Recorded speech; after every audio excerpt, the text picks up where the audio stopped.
Hey everybody, it's your colorful host, Nightwatch N8 of the Nightwatch Podcast. Just got done doing a little soaking in the hot tub, looking up to the stars. Trying to get another glimpse of that epic light show that we had the other night. Some northern lights, not something we see every day up here in the Rocky Mountains of Colorado.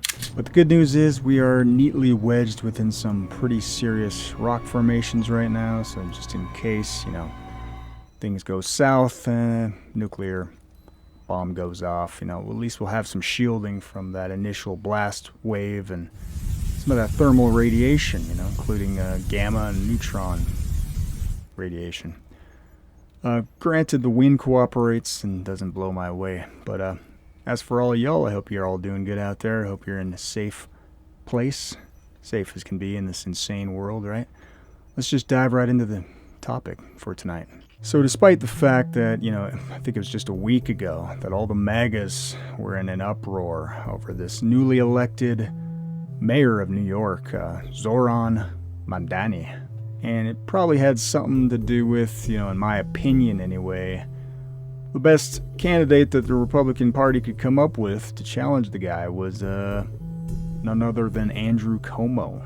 Yes, despite the fact that he was endorsed by the Donald, Andrew Cuomo, the guy who resigned as governor for sexually assaulting 11 different women, and yes, the same guy during COVID who packed the nursing homes full of sick patients, resulting in an unknown number of deaths. That same Andrew Cuomo was the best shot at winning the mayoral race in New York. And despite all the freaking out over this recently elected Muslim mayor in New York, Donald Trump just got away with inviting into the White House a former Al-Qaeda commander.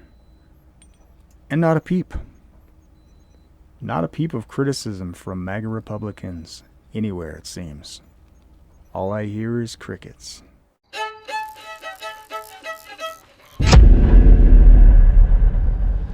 If you want a picture of the future Winston, imagine a boot stamping on a human face forever. I'm sure there's some 50D chess that my feeble mind just can't grasp being played out right now. I mean, from what we can see from this footage here of Ahmed Al-Sharaa hanging out with Trump at the White House, Trump seems pretty up close and personal with the guy. In fact, here Trump is basically spraying some of his overpriced perfume on a pig. I mean, doesn't that look like a face that you can trust, guys? Doesn't that smile look natural?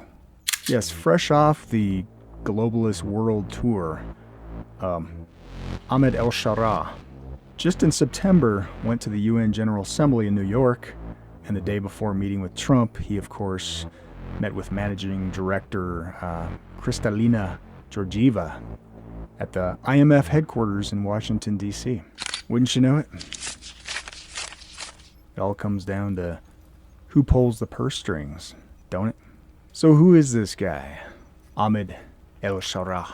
Let's just read a little bit from this article because I thought it was pretty revealing from a guy who is so studied up on the topic of what's been going on in Syria over the last couple decades. The title of this article is How the West Destroyed Syria.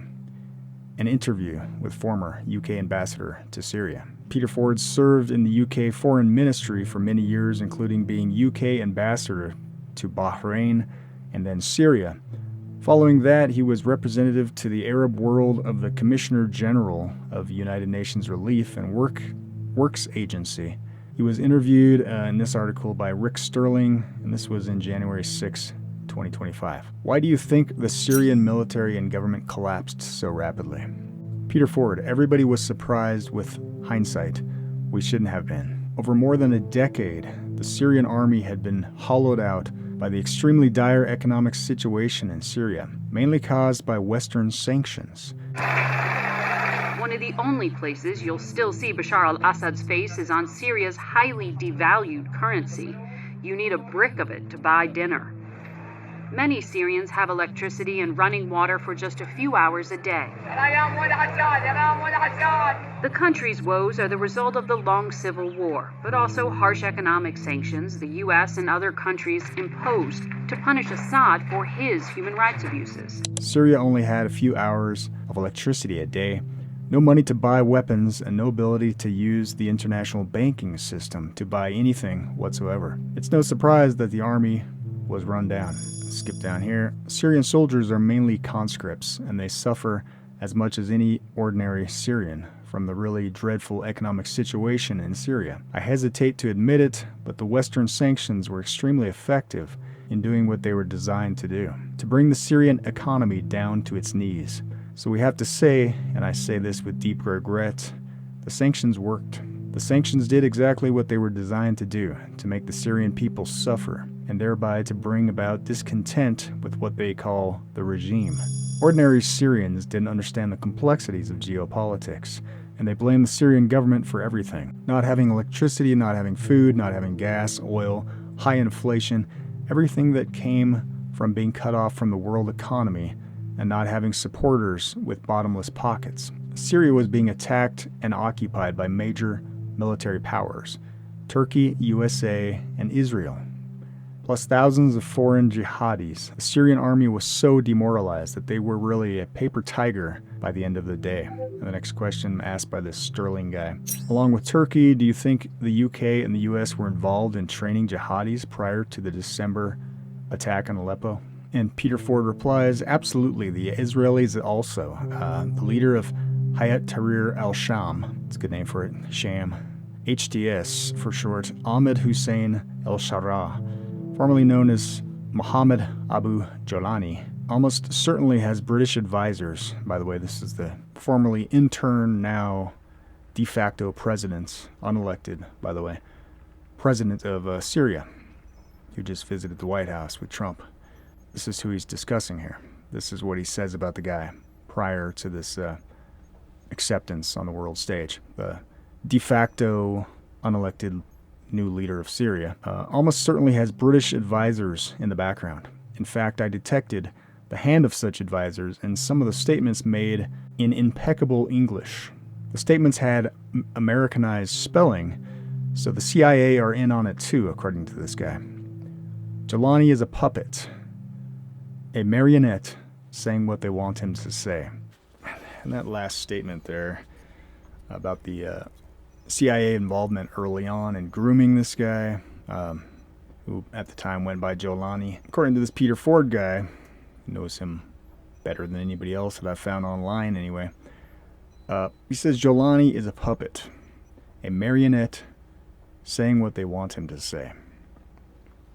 And that sounds exactly like, almost kind of like prophetically, what a former president of Syria, who they ousted, Bashar Assad, had to say in an interview back in 2017, when he called out Trump at the time as a deep state puppet and talked about how the globalist deep state will only accept puppets in positions of power.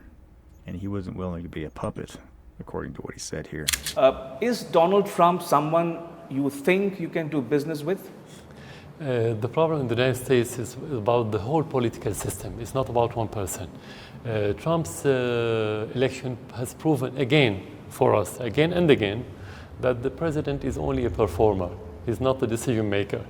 He's part of different lobbies and the deep state, or the deep regime as we can call it, who implement and dictate on the president what should he be doing. And the proof to what I'm saying, that Trump, after he became president, he swallowed most of the promises and the word that he was boosting during his campaign. He made 180 turn in nearly every promise. So why? Because the deep state wouldn't allow him to go in certain direction. That's why, for me, dealing with him as a person, it could be, but can that person deliver? No. In the United States, president cannot deliver. The whole state, the deep state only, is the one who can deliver. And this is the problem. This deep state doesn't accept partners around the world. They only accept puppets. They only accept followers. They only accept proxies. That's what they accept. We're not any of these. And just recently, a few weeks ago, according to this article, to kill or to embarrass exiled Syrian leader Bashar al-Assad, hospitalized in Russia after suspected poisoning, report claims. So it still seems like they got it out for this guy, don't they? Exiled Syrian leader Bashar Assad was hospitalized in critical condition after being poisoned at his residence near Moscow, according to a report by the Syrian Observatory for Human Rights released on Thursday. If I scoot down to the bottom here, oh look at that, he's already meeting with Putin. Man, this guy gets around, doesn't he? Putin hosts Syrian President Al-Sharaa in a bid to reset ties after Assad ouster. He's a friend to everyone. The alleged poisoning took place at a villa near Moscow, which is said to be heavily guarded by Russian security forces. Sources cited the report claimed the Russian government was not involved. It makes you wonder, right, now that they got a new puppet in charge over there in Syria. Quote, only the party that carried out the operation knows whether it was to kill Bashar Assad or to embarrass the Russian government, the report added. The claims have not been independently verified. Al-Assad fled to Russia last year and has reportedly been living in Moscow City, a luxurious business district where several of his relatives purchased properties worth over $30 million between 2013 and 2019, according to Global Witness. His exact location remains unknown. The report suggests he is under the protection of special agents. Putin had backed Assad during Syria's conflict with rebel forces, maintaining military and economic interest in the country. Although Syria's new leadership initially sought to reduce Russian influence early this year, ties have strengthened in recent months. Senior Syrian officials visited Moscow in July, and interim Syrian President Ahmed Al-Sharaa is expected to attend Russian Arab Summit in Moscow in October 15th, so this is a little bit old. So there you have it, the new acting, which is a good way to put it, president of Syria is already rubbing elbows over there with Putin, while the old guy, the old boss, is, I don't know, man, his days on this earth may be numbered. Let's continue further on down this article, this interview with Peter Ford, former Syrian ambassador. The interviewer asks, what are you hearing from the people in Syria? It's not a pretty story. HTS and their allies have been parading, showing their dominance, flying ISIS and Al-Qaeda flags. They have been bullying, intimidating, confiscating, and looting, surrendering Christians, as well as Alawite soldiers have been given summary justice. Roadside executions being the norm. Christians in their town and villages are just trying to hunker down and pray. Literally, I'm sorry to say, the senior Christian clerics, with one or two noble exceptions, have opted for appeasing and effectively betraying their communities. The senior leadership at the Orthodox Church, in particular Greek Catholic Church, have had themselves photographed with dignitaries of the jihadi regime. They are turning the other cheek. It's quite a contrast with the Alawites, but they have no choice. You may remember that the slogan of the jihadi armies during the conflict was, quote, Christians to Beirut, Alawites to the grave. HTS is going through the motions of having meetings with clerics and making soothing noises, all the while their henchmen are driving around trucks flying ISIS flags. What I'm hearing is very depressing. The regime is leaving the Alawites totally abandoned. You barely read a word in the Western media about the plight of the Alawites, and not much more about the Christians. As the barbaric scope of the massacre in Syria continues to expand, Syrian Christians are once again caught in the crossfire. Juliana Taimirazi, Nobel Peace Prize nominee for advancing awareness of the persecution of Christians in the Middle East, joins us now. Juliana, what are you hearing from Syria? Awful, terrible news.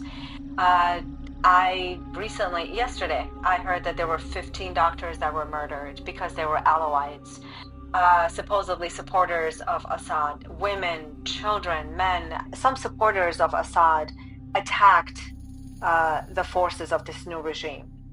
this regime is brutal, please don't get me wrong, but they ambushed these new forces, and this is what's transpiring right now is in retaliation of what happened in the hands of the Assad supporters. The other thing that I have to really tell your audience is that when the West welcomed Al-Jolani to power, how quickly do we forget that this man was an Al-Qaeda member, an ISIS member, when he was in Idlib, which is in northern part of Syria.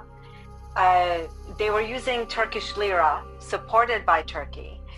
How quickly do we forget? As soon as he puts a suit on and a necktie, he becomes a Westerner. So this massive attack that has been happening against the Alawites, it is systematic. You hear them speak. Oh, and very importantly, I must say that the fighters, you look at them, you watch these videos, the fighters are not Arabs, all of them.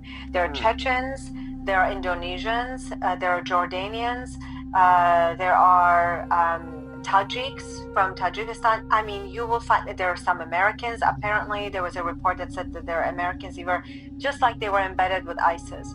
So this very diverse, very brutal group is committing demonic acts against the Alawites. And Christians, as far as Christians are concerned, we are people of the book, yes, but we're connected to Christendom.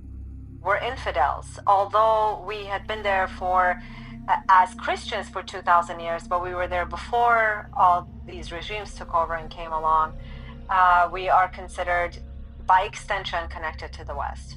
And because we worship the cross, because we worship Jesus Christ, we have to pay a heavy price for them, for that belief.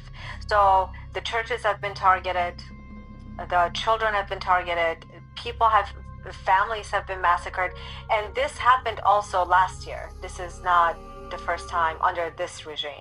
And this is a good passage to reflect on in light of recent events. Western leaders are kissing the feet of a guy who's still a wanted terrorist and who has been a founding member of ISIS, for God's sake, as well as a founding member of Al-Qaeda in Syria. It is morally distasteful and shaming. Yes, it's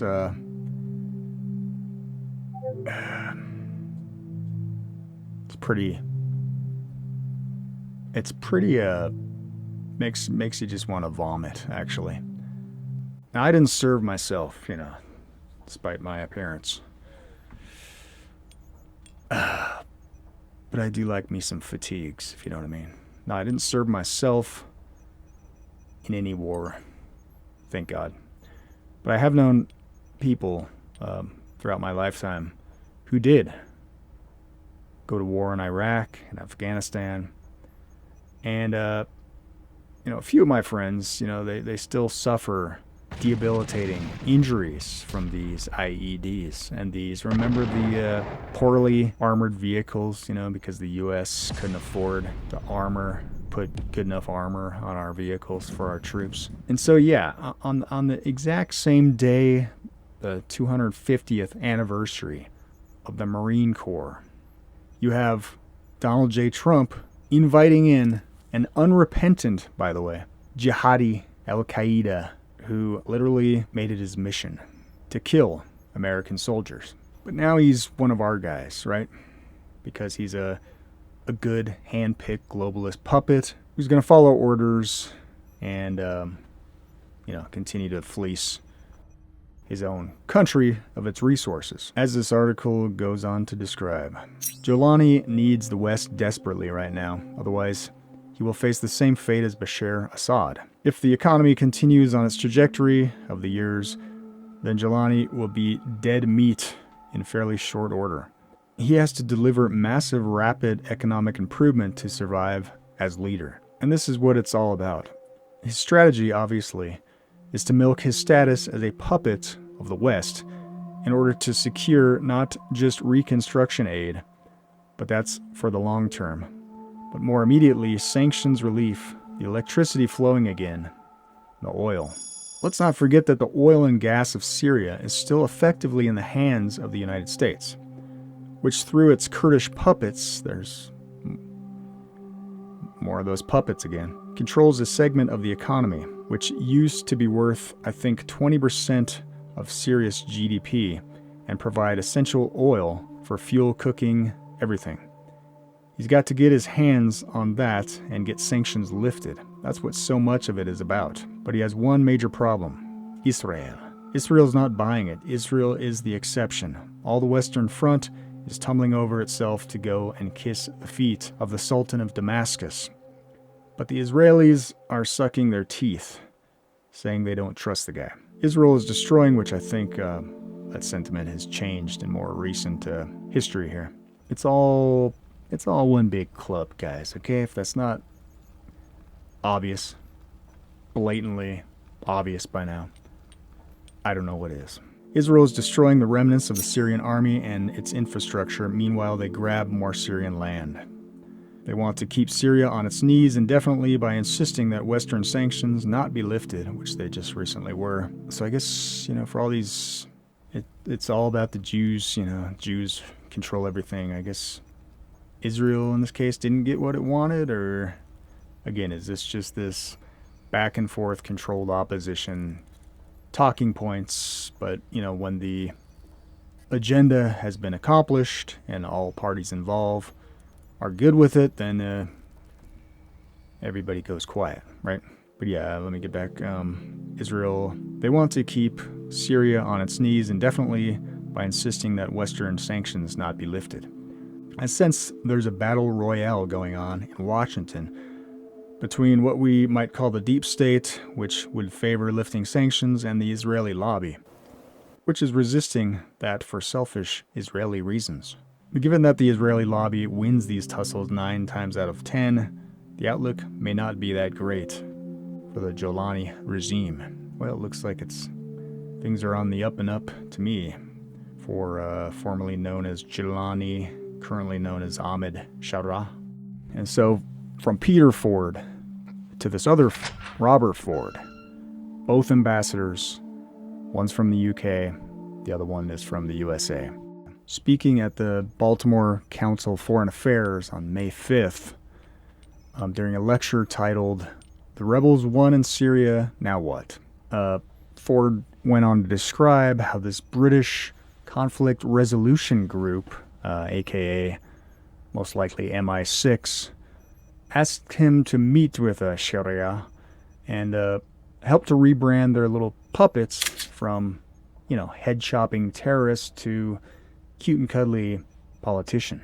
I know it's a fine line between the two, and oftentimes it's really hard to distinguish one from the other. Starting in 2023, a British non-government organization which specializes in conflict resolution invited me to help them bring this guy out of the terrorist world and into regular politics. And at first, I have to tell you, I was very leery of going. I sort of had images of me in an orange jumpsuit with a knife to my throat. But after talking to several people who had gone in, and one of whom had met him, I decided to take the chance. And so the first time I met him, this guy's name, his nom de guerre was Abdulkader Jolani, but his actual name is Ahmed Al-Sharaa, which he only revealed to the world after he captured Damascus in the Blitzkrieg of December 2024, about 5 months ago.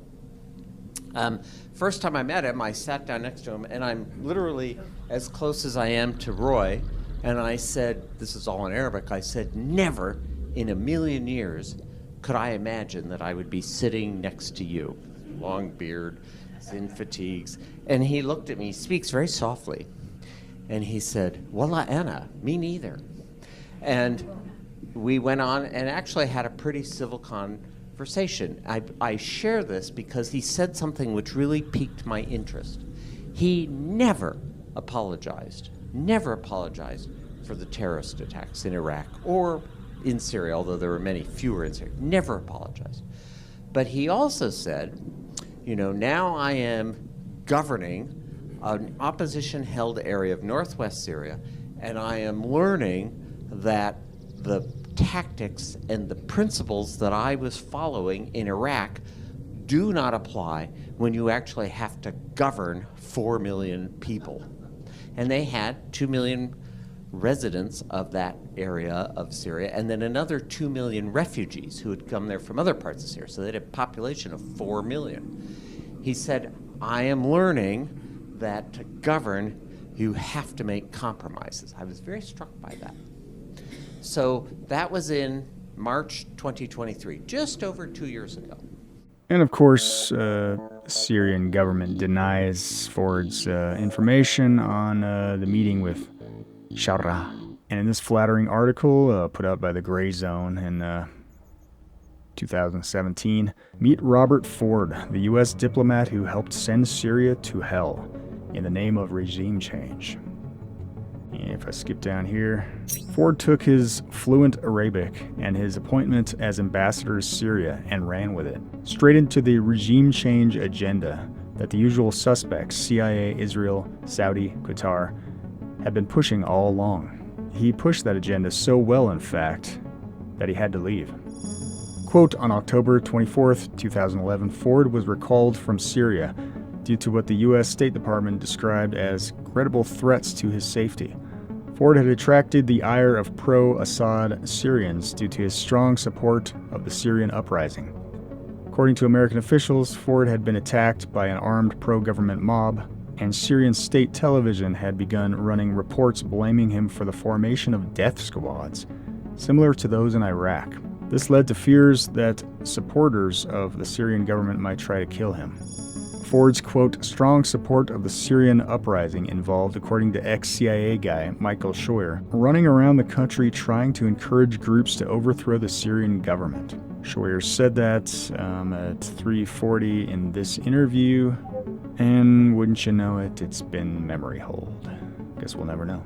And here's this recent interview from, once again, former U.S. ambassador, this time, Robert Ford, just head over heels like a little schoolgirl over the genius of this Al-Sharaa guy and his ability to manipulate and to mold public opinion just by shooting a couple hoops. You were, of course, ambassador to Syria at a time when President Bashar al-Assad, as he was then, looked like he wasn't going anywhere. And then today, we've seen pictures of the new leader, Ahmed Al-Sharaa, playing basketball in Washington, D.C. with U.S. officials. What went through your mind when you saw those pictures of the new president in Washington playing basketball? Well, it's amazing that Ahmed Al-Sharaa is visiting Washington since he was on the American terrorism list for more than 10 years.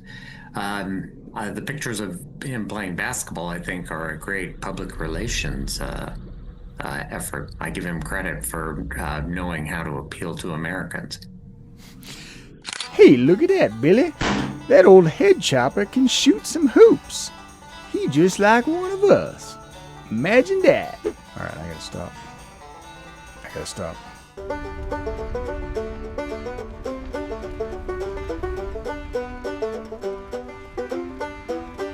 And you can't talk about our boy Ahmed without at least tipping our little toes into the topic of Operation Timber Sycamore, which was a highly classified, multi-billion-dollar covert weapons supply and training program run by the CIA to terrorist groups, or what Western officials like to refer to as rebel forces, with a primary goal of overthrowing President Bashar Assad. And whatever your thoughts of this Jeffrey Sachs guy are, I have my skepticism. You know, it's healthy to remain skeptical. You know, especially of people on a prominent podium on the world stage. The guy worked for the UN, and he's an advocate for the Sustainable Development Goals and all that BS. And he was actually even funded by George Soros. So that's, you know, take what he says with a tiny little grain of salt. And either way, he's a mixed bag. He's criticized Fauci in the past, and he's an outspoken critic currently of Israel's genocide campaign in Gaza. And, from what I've gathered with my own limited means and my own little research capacity here, the internet, all the information in the world at my fingertips, what he says about the toppling of Assad is pretty spot on. What is the grand strategy of the United States of America in Syria? And how do you see the game played right now by Trump administration? Yeah, thank you very much.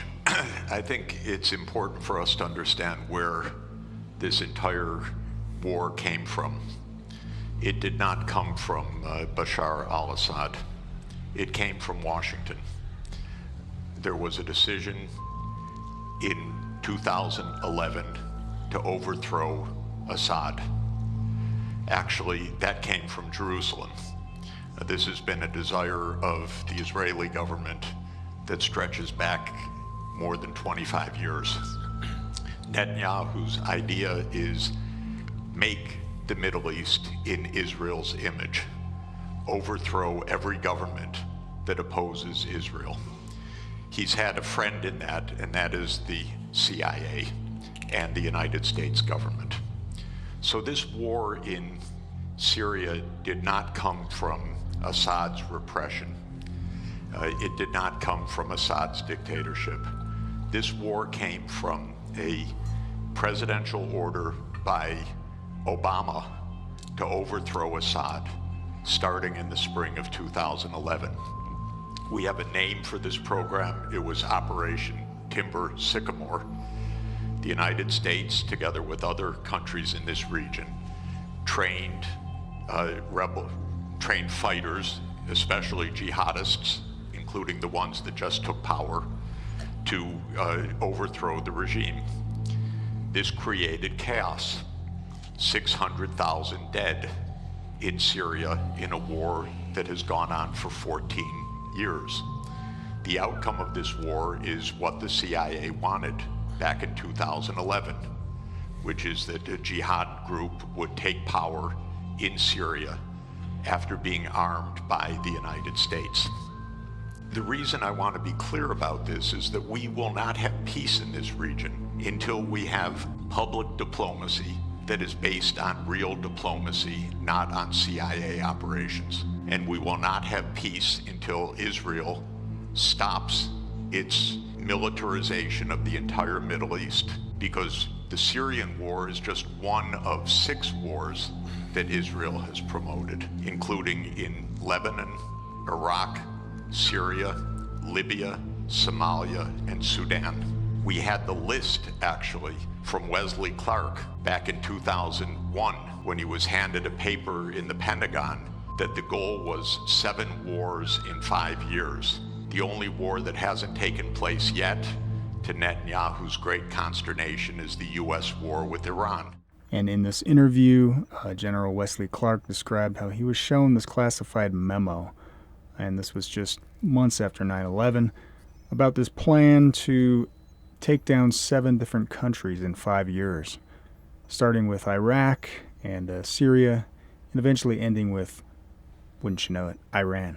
About 10 days after 9/11, I went through the Pentagon and I saw Secretary Rumsfeld and Deputy Secretary Wolfowitz. I went downstairs just to say hello to some of the people on the Joint Staff who used to work for me, and one of the generals called me in. He said, "Sir, you got to come in and talk to me a second." I said, "Well, you're too busy." He said, No.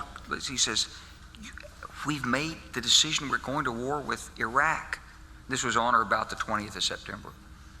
I said, "We're going to war with Iraq. Why?" He said, "I don't know." He said, "I guess they don't know what else to do." So I said, "Well, did they find some information connecting Saddam to Al-Qaeda?" He said, No. He says, "There's nothing new that way. They just made the decision to go to war with Iraq." He said, "I guess it's like we don't know what to do about terrorists, but we've got a good military and we can take down governments." And he said, "I guess if the only tool you have is a hammer, every problem has to look like a nail." So I came back to see him a few weeks later, and by that time we were bombing in Afghanistan. I said, "Are we still going to war with Iraq?" And he said, "Oh, it's worse than that." He said, he reached over on his desk, he picked up a piece of paper, and he said, He said, I just got this down from upstairs, meaning the Secretary of Defense's office today, and he said, this is a memo that describes how we're going to take out 7 countries in 5 years, starting with Iraq and then Syria, Lebanon, Libya, Somalia, Sudan, and finishing off Iran. I said, is it classified? He said, yes, sir. I said, well, don't show it to me. And what he was basically quoting from the sounds of it, was this PNAC, or Project for a New American Century, report published way back in 1997 called Rebuilding America's Defenses, which called for, quote, a new Pearl Harbor type event to justify a more aggressive U.S. military posture and global dominance. Kind of like how Trump has just renamed the Department of Defense the Department of War. Yeah, it sounds a little aggressive, don't it? And Clark went on to argue that the 9/11 attacks provided the catalyst, conveniently enough, of implementing this long-standing neoconservative agenda. And, of course, neocons like the late Dick Cheney, Donald Rumsfeld, and Paul Wolfowitz were the key architects. And so you wonder why some of us out here, have had a few questions over the years about the official story surrounding 9/11 and the whole phony war on terror that came along with it. So the Syrian war is part of a regional tragedy.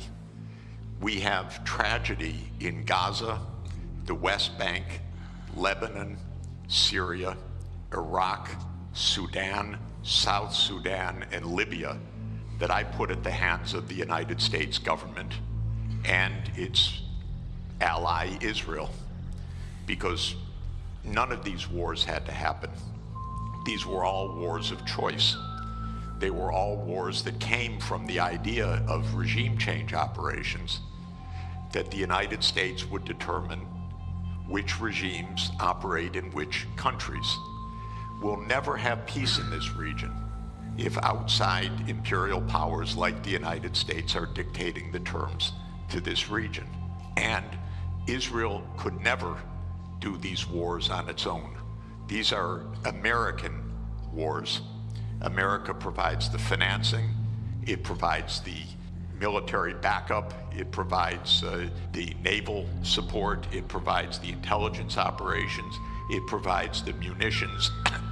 Israel couldn't fight for one day without the United States backing. Israel could not be committing a genocide in Gaza without the United States' full operational complicity.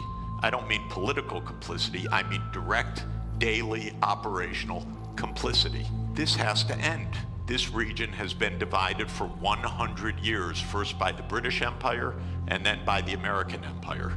And this is going on until today. We have a genocide going on right next door.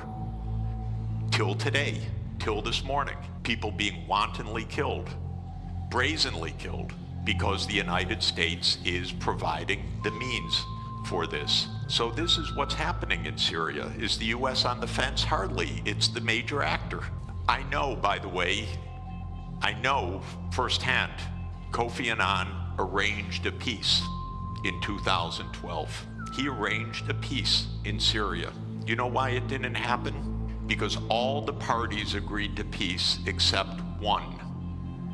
Literally one. That was the United States of America. The United States of America said there will be no peace unless Bashar al-Assad goes the first day. And we have had 500,000 people dead since then. We should not allow this kind of criminality to be normal. And I want to ask you, Mr. Sachs, that you just gave one explanation to what happened in Syria. It's a conspiracy theory by the US. So the millions of Syrians who went to the street calling for the downfall of Bashar al-Assad, they don't count? I am not discussing the agency of the Syrian people. I'm discussing the opposite. Do not be naive.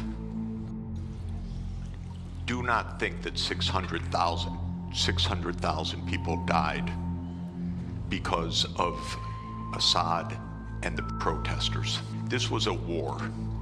Wars are expensive. They require billions of dollars. They require armaments.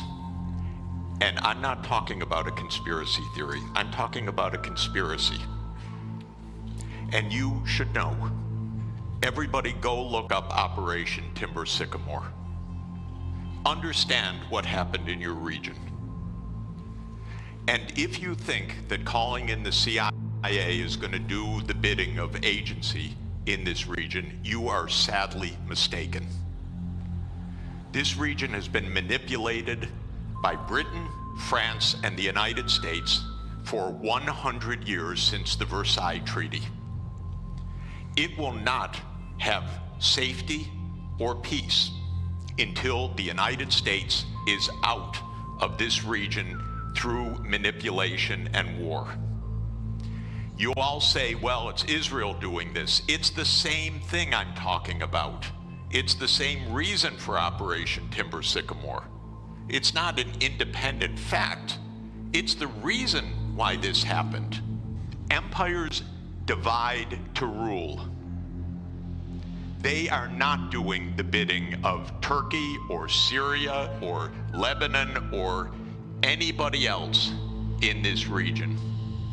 And if this is, yes, you want to balance Persia or Iran, you call in the United States to do that, and you think this is going to work out well? It's not going to work out well. Don't believe that this happened because of agency of the Syrian people. I'm sorry, I'm not denigrating the Syrian people, just the opposite. I know what happened. I know what my country does. I suspect most of you do too. And it should not be ignored, because the wars are going to continue until we have real agency, not pseudo-agency. And by the way, there is no international community. We're trying to make one, but it doesn't exist right now. That's the tragedy in this world. There is no community. There are interests. There are militaries. There are regime change operations. This is not community. We need real community. And by the way, I give every day my volunteer time to the UN for 25 years because I believe in it. It's my life commitment. You caught the little bit at the end there. What was his solution? You know, this guy who, again, his life's legacy is his work at the UN. The solution, the prepackaged solution to all this instability around the world caused by different nations warring against other nations, you know, it just lends more and more credibility to these multinational globalist agencies like the UN, right? Problem, reaction, solution. America bad, Israel bad, UN good. Global governance ultimately is their solution to all the problems that they've created for mankind. And this article was put out there in 2014 by the famous investigative journalist Seymour Hersh, called The Red Line and the Rat Line. Seymour Hersh on Obama, Erdogan, and the Syrian rebels. And he details starts out with remember those suspected chemical attacks from the Assad regime that were used to demonize Assad worldwide and make him look like a monster, right? They showed all the pictures of dead children that were killed in those attacks, although images like that don't apply, apparently, when it comes to our beloved ally, Israel, murdering children and women and children and elderly in the tens of thousands. Those kind of heartstrings shouldn't be applied in this circumstance. But so yeah, I just thought this was interesting. I zoomed down here to where he discusses a little bit about the Operation Timber Sycamore and just where some of those chemical weapons most likely came from. The full extent of the U.S. cooperation with Turkey, Saudi Arabia, and Qatar in assisting the rebel opposition in Syria has yet to come to light. The Obama administration has never publicly admitted its role in creating what the CIA calls a rat line, a black channel highway into Syria. The rat line, authorized in early 2012, was used to funnel weapons and ammunition from Libya via southern Turkey and across the Syrian border to the opposition. Many of those in Syria who ultimately received the weapons were jihadists, some of them affiliated with Al-Qaeda.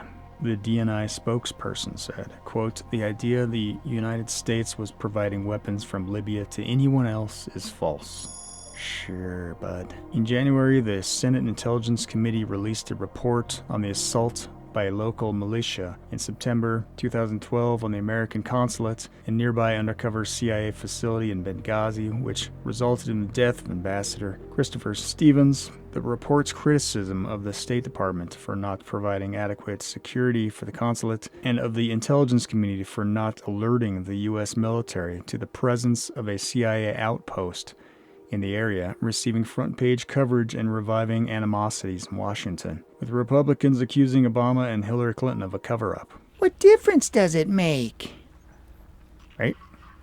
A highly classified annex to the report, not made public, described a secret agreement reached in early 2012 between the Obama and the Erdogan administrations. It pertained to the rat line. By terms of the agreement, funding came from Turkey as well as Saudi Arabia, Qatar, the CIA, with the support of MI6, was responsible for getting arms from Gaddafi's arsenals into Syria. A number of front companies were set up in Libya, some under the cover of Australian entities.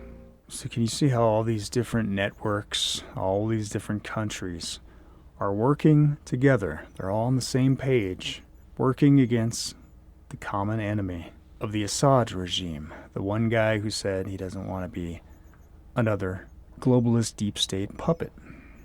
It's just interesting. The operation was run by retired American soldiers who didn't always know who was really employing them, were hired to manage procurement and shipping. The operation was run by David Petraeus, the CIA director who would soon resign when it came known that he was having an affair with his biographer. The operation had not been disclosed at the time. It was set up by the Congressional Intelligence Committees and the congressional leadership as required by law since the 1970s. The involvement of MI6 enabled the CIA to evade the law by classifying the mission as a liaison operation.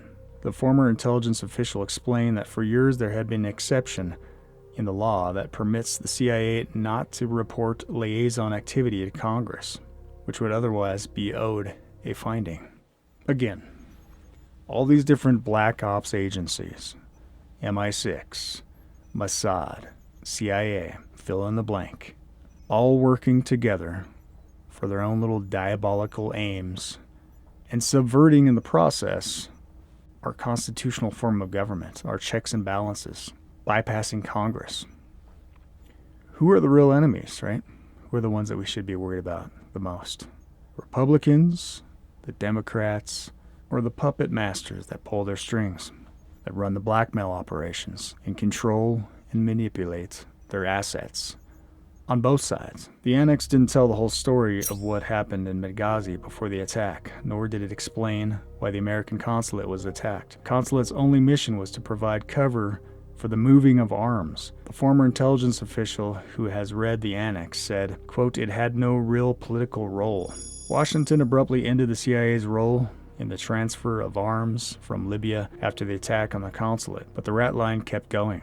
Quote, "The United States was no longer in control of what the Turks were relaying to the jihadists," the former intelligence official said. Within weeks, as many as 40 portable surface-to-air missile launchers, commonly known as man-pads, were in the hands of Syrian rebels. On the 28th of November 2012, Joby Warwick of the Washington Post reported that the previous day rebels near Aleppo had used what was almost certainly a man-pad to shoot down a Syrian transport helicopter.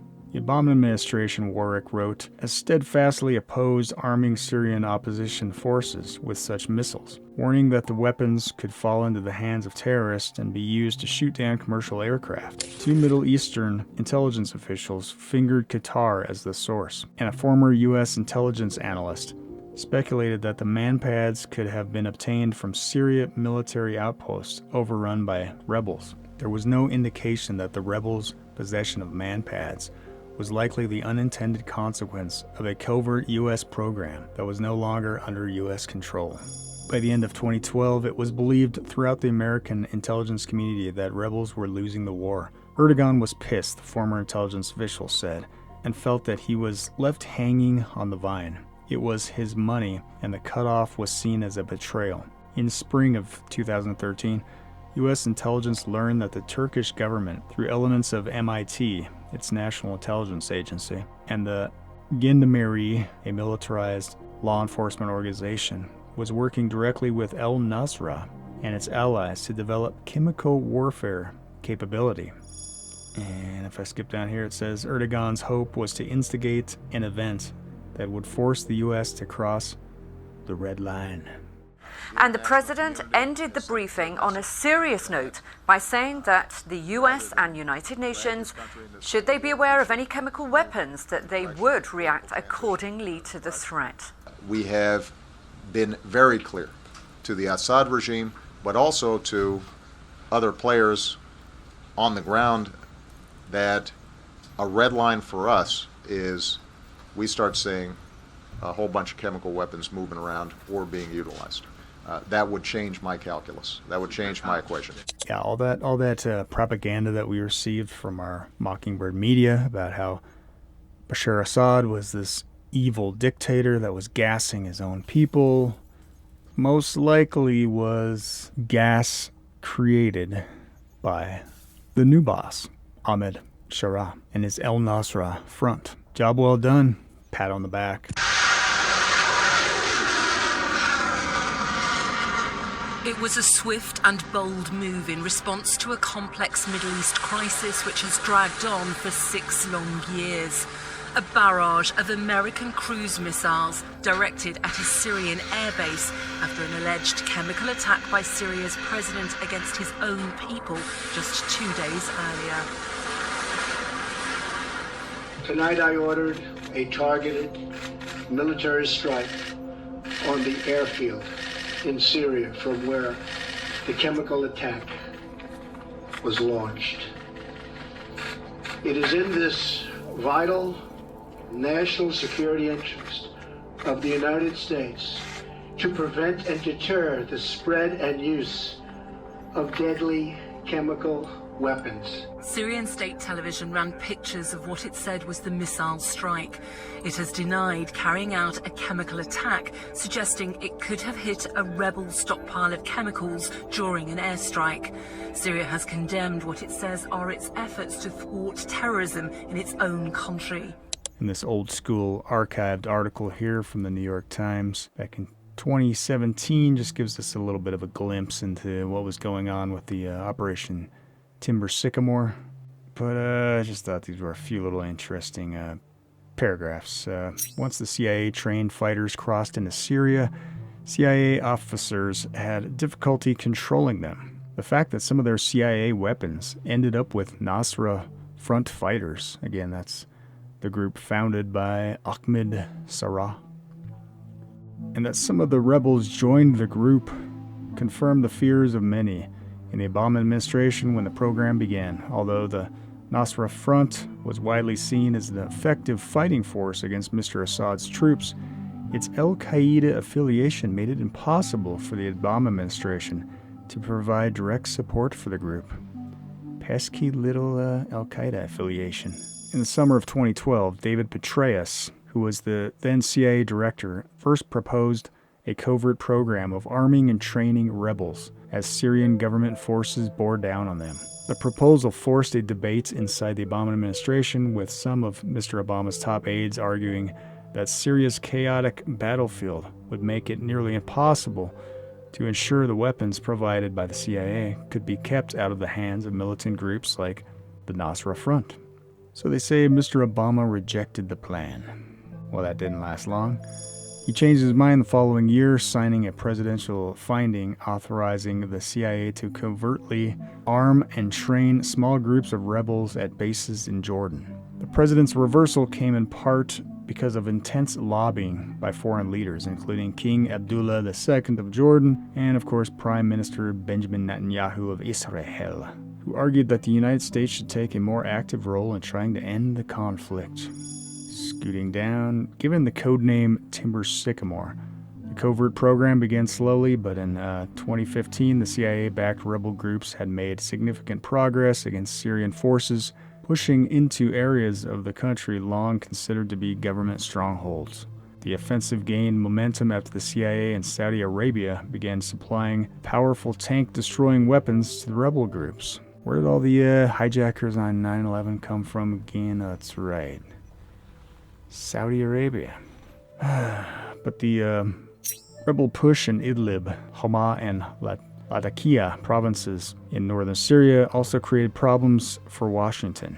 The Nusra Front, battling alongside CIA-supported rebel groups, made its own territorial gains. So isn't that funny? They're already just kind of like pals, buddies in arms there. CIA-supported rebel groups side by side with the Nusra Front, founded by this Ahmed dude. And this is kind of interesting. The program suffered other setbacks. The arming and the training of rebels occurred in Jordan and Turkey, and at one point Jordanian intelligence officers pilfered stockpiles of weapons the CIA had shipped into the country for the Syrian rebels, selling them on the black market. In November, a member of the Jordanian military shot and killed 3 American soldiers. Never heard about that. Did any of you guys ever hear about that? Who had been training Syrian rebels as part of the CIA program. Let's see if it's still an article I can pull up on that. Yep, Jordanians sentenced to life in prison for killing 3 U.S. soldiers. It's a dirty business, isn't it, guys? Being part of black ops, black operations, covert ops. And he said he was just doing his job, guys. He's just doing his job. I'm just doing my job. Death to America. So yeah, this was back in July 17th, 2017. I think we would have heard about this on some mainstream headlines. You know, no, not a peep. That's how covert operations work. And the Mockingbird media is always on the same page. It said they were part of a 4-vehicle convoy returning to the King Faisal Air Base outside the southern town of Al-Jafr. After conducting weapons training at nearby range, according to the United States military investigation that was completed on March 7, the soldiers waited outside a gate to the base. Sergeant Tawaya opened fire with his M16 rifle, killing Sergeant McInroe and mortally wounding Sergeant Llewellyn, who were both in the second vehicle of the convoy. And as this article shows from September 2013, first CIA rebels armed and trained by CIA, on way to battlefield. The first cell of Syrian rebels trained and armed by the CIA is making its way to the battlefield, President Barack Obama has reportedly told senators. And again, like this article, U.S. supplies Syrian rebels with 50 tons of weapons in airdrops. And this was from October of 2015. 50 tons in this one supply drop to quote-unquote rebels. Yeah. So again, the U.S. government supplying thousands of tons of anti-aircraft, anti-tank, RPGs, fully auto machine guns, any manner of weaponry designed for mass killing. And so the next time, that our government tries to convince us all for our safety of the need for banning, say, ARs or assault rifles, just remember this, that our own government, the CIA, the real government that runs our government, openly floods the world with weapons of mass destruction, intended to destabilize, to kill and maim, to topple regimes, and to lead to mass death in the form of starvation, famine, hundreds and hundreds of thousands of refugees displaced from their homes, all for what? Because they don't like the guy in charge, and it's our job as the world police to take over and run things ourselves.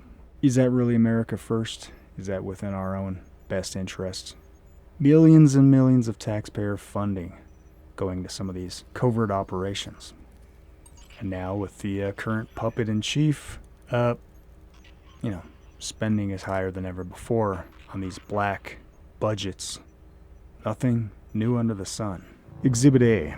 Trump's CIA rebukes create unprecedented feud with intelligence agencies.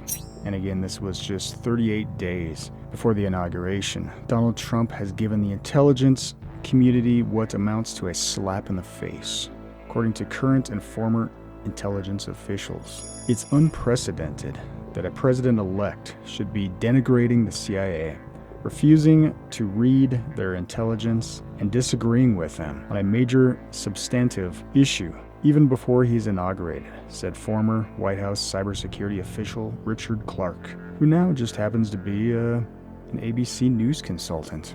It's funny how they're all intertwined, isn't it? The Mockingbird media here, propping up the narrative that Trump is against somehow the intelligence agencies. Quote, these are the same people, and this was just once again just an example of the messaging being put out by the Trump administration just prior to taking office back in 2016. These are the same people that said Saddam Hussein had weapons of mass destruction, the Trump transition team said in a statement on Friday night.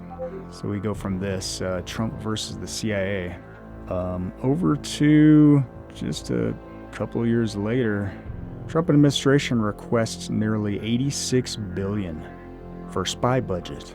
And there he is looking like a washed up TV celebrity pretending to be POTUS. The Trump administration wants nearly $86 billion for its intelligence programs in fiscal 2020, a 6% jump from last year.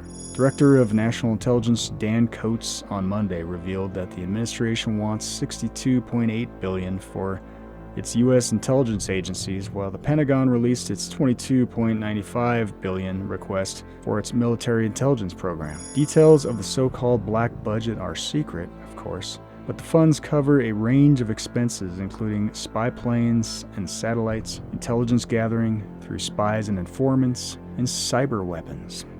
Sounds pretty mom and pop, right guys?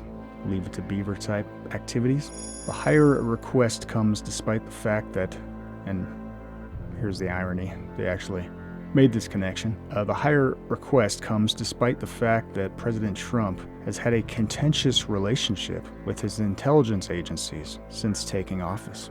Or at least that's how the Mockingbird media paints a convincing narrative, right? And then a little more recent history here. How the CIA deployment gives Trump no limitations on Venezuelan action.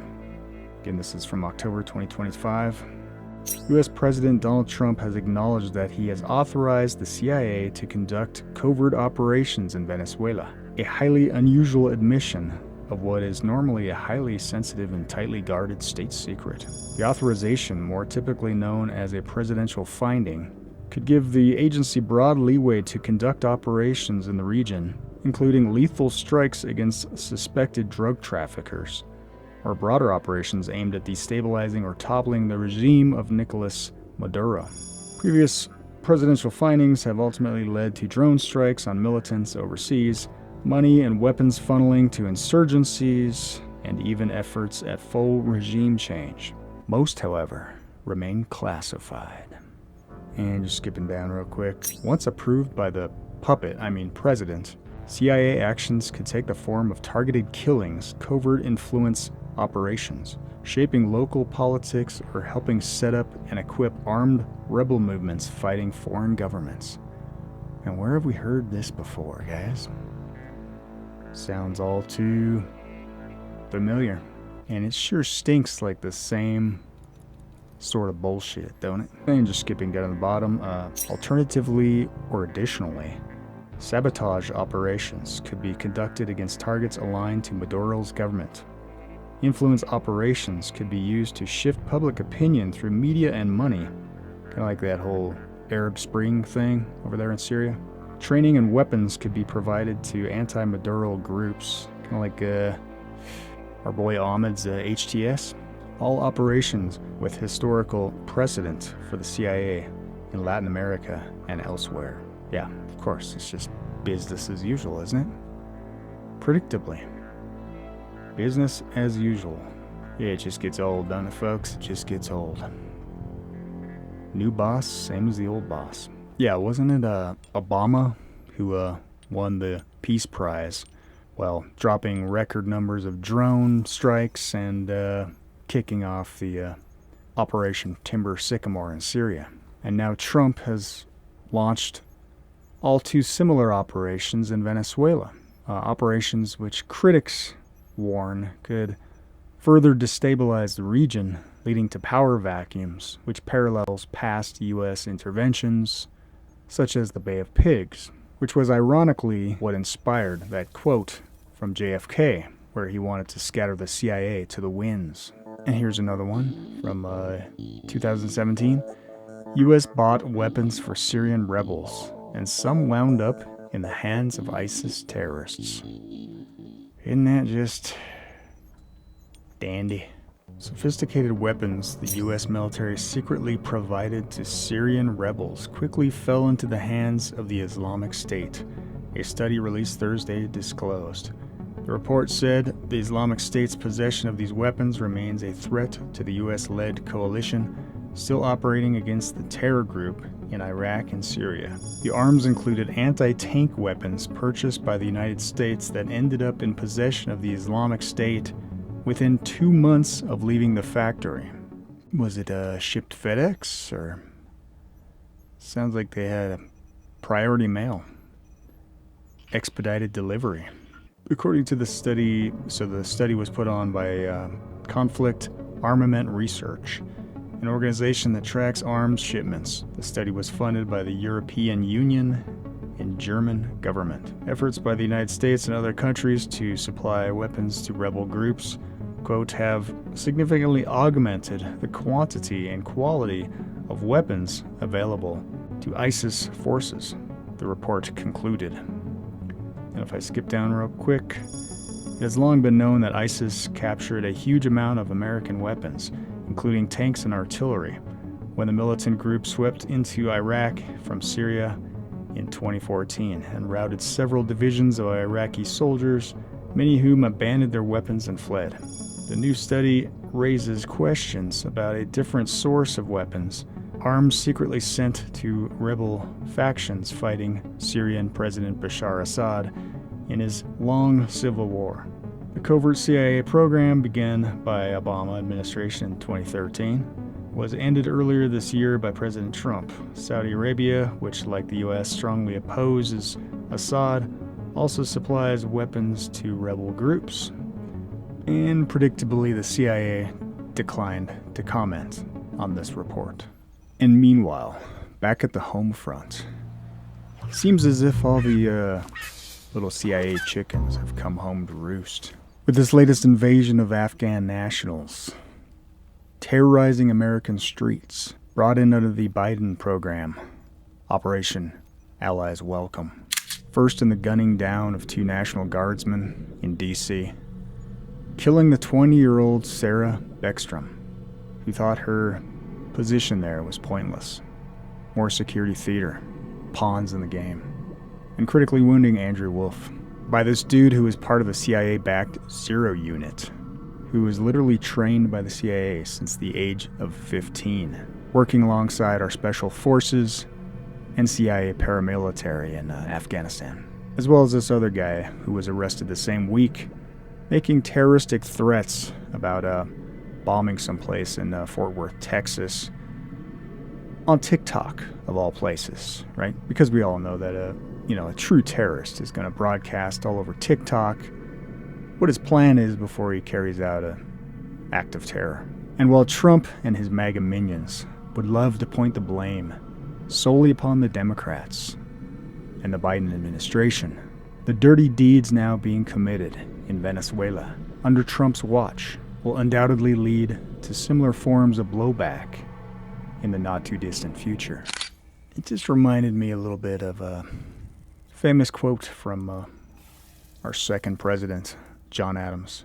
If only we had A founding father in the White House. If only we had a founding father foreign policy. And here's the quote. But she goes not abroad in search of monsters to destroy. She is the well-wisher to the freedom and independence of all. She is the champion and vindicator of her own America first, right? She will commend the general cause by the continence of her voice and the benignant sympathy of her example. She well knows that by once enlisting under other banners than her own, were they even the banners of foreign independence, right? All those freedom fighters over there in Syria fighting against the oppressive regime of Bashar Assad. So even if she enlisted under another banner other than her own, even the banners of foreign independence, she would involve herself beyond the power of extrication in all the wars and interest and intrigue and individual avarice, envy and ambition, which assume the colors and usurp the standard of freedom. The fundamental maxims of her policy would insensibly change from liberty to force. She might become the dictatress of the world. She would no longer be the ruler of her own spirit. And once again, that's John Quincy Adams on the 4th of July, Independence Day, 1821. Sure sounds prophetic when we look at the condition we find ourselves in today. But again, thanks for watching, everybody. This has been Nightwatch N8, your host of the Nightwatch Podcast. If you enjoy my unique content, the least you can do is comment in the comment section. Like my video, share if you know somebody else who might enjoy it. And you can always, give me a financial contribution if you so desire. This is not for the faint of heart, guys, okay? This is probably, looking back now, time traveling to the future, probably took me a good week and a half, 2 weeks to edit this podcast. And so this channel is fueled completely by my passion for the truth, and I hope everybody out there sees that and appreciates it, right? In this, season of Thanksgiving. God bless. Once again, this is Nightwatch N8, your host of the Nightwatch Podcast. Till next time, signing out.